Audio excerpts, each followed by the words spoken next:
Hello everyone, Assistant Narrator Richardson signing in. And you know what? I've never been much of an artist. My hands are too shaky to be fair, and I don't know what different kinds of paintbrushes there are, or anything. Anyway, let's get started, shall we? Item number SCP-6652. Restriction level, Level 3, Confidential. Containment class, Safe. Disruption class, VLAN. Risk class, Warning. Special containment procedures. SCP-6652 is to be contained in a locked safe in Site-19. In the event that an object or personnel contains visible traces of SCP-6652 on it, the immediate location is to enter lockdown until declared safe by Site Command. Objects or personnel which show traces of anomalous paints from SCP-6652 are to be escorted to decontamination. Description: SCP-6652 is a wooden box with 2 latches on its front. The box contains a canvas, a set of 3 paintbrushes, a wooden palette with several colours: black, white, red, orange, yellow, green, blue, purple, #AC-1, #AC-2, and #AC-3 of watercolour paint embedded into the palette, as well as a small diary. The amount of paint in the palette does not appear to decrease after continued use. 3 of the watercolour paints contain anomalous colours that are difficult to perceive with the naked eye. These paints are reported to become distorted and cause severe discomfort to those viewing them. When dry paint on the canvas is exposed to water, it will proceed to fade away. Anomalous paints are referred to as #AC. AC stands for Anomalous Colour, along with a numerical designation. The anomalous paints each have distinct effects. These effects will only take place if the paint is viewed directly on the canvas without obstruction and with the naked eye.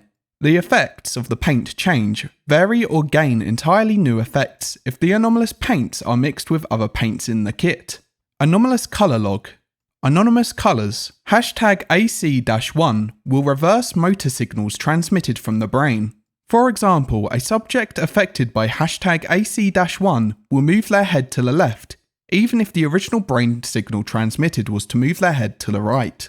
#AC-2 will begin to cause the vision in a viewer's eyes to begin blurring slowly.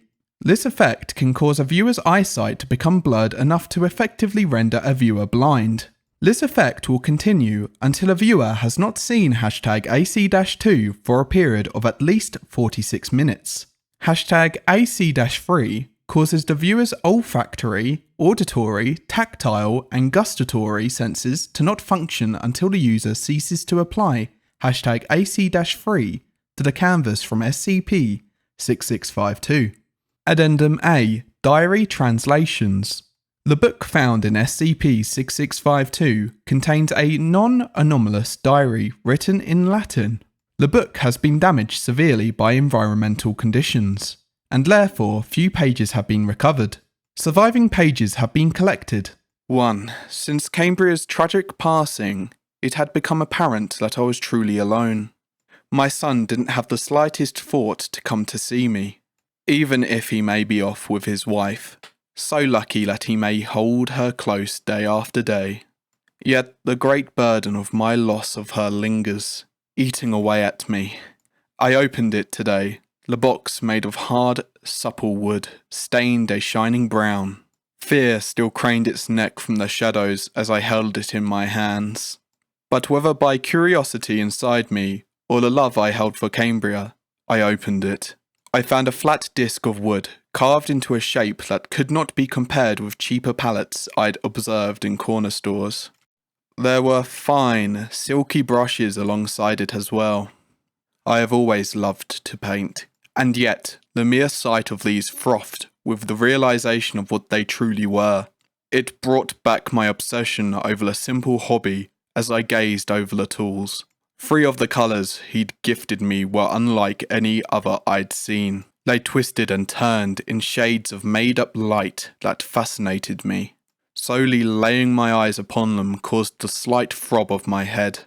2. So of course, once I awoke the next morning, I rushed to the box, running my fingers over it as I placed the instruments he had given me beside one another. And so, I began to paint. It was wondrous. Though the three strange colours began to play with my eyes. It made me see blurred, and my hands, they were moving like snakes with a will of their own. But it was wonderful, feeling the ecstasy of what she'd left behind. I mixed the stranger paints with each other, and I saw her. Even though I wasn't painting her, my wife had come alive upon the canvas. Rest of the page is too damaged to decipher. 5. Do I really need him to see me? I don't need his support. I have my canvas. He can be happy with his wife. Maybe they have kids. My arms are growing tired. I wouldn't know if I had grandkids, would I now? But I paint anyways. My eyesight's been going, fading and blurring and whatever else. It's okay though, right? I don't need to see my paintings to know that they're beautiful. Just like Cambria. I remember her when she used to cry tears of happiness when we were together. She used to try go outside, but I would force her not to. She never understood it wasn't safe. But I suppose she only understood when I showed her what would happen if she left. She doesn't realise that she is mine. She isn't supposed to have stupid attachments like that.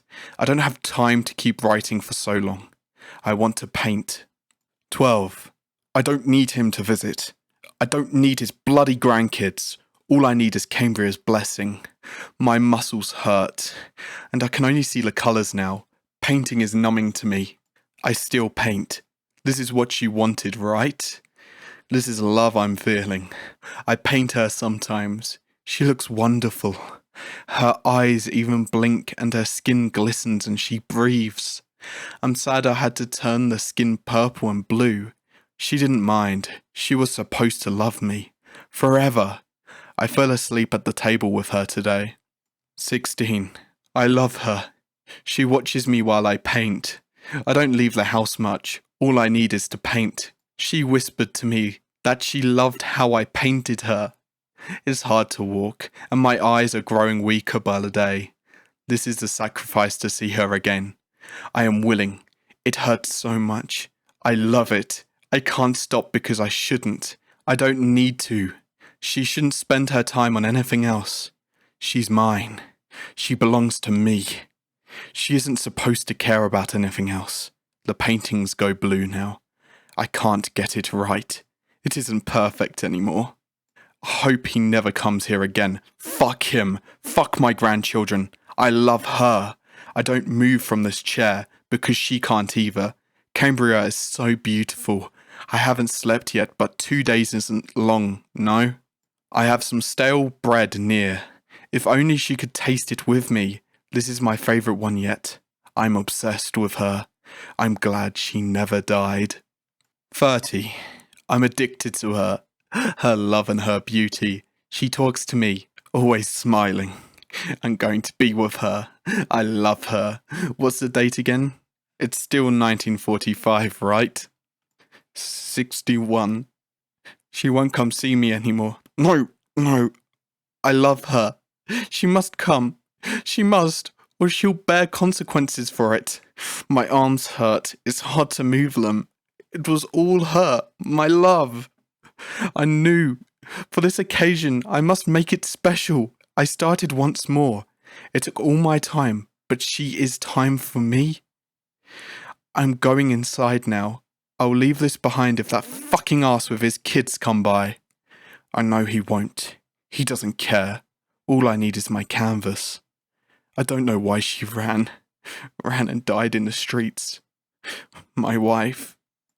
Well, maybe I shouldn't take up painting then. I've always wanted to, but I don't have the time. I have to stay in this office and read for the foundation. Anyway, goodbye. Hello everyone, Creepy Otter here.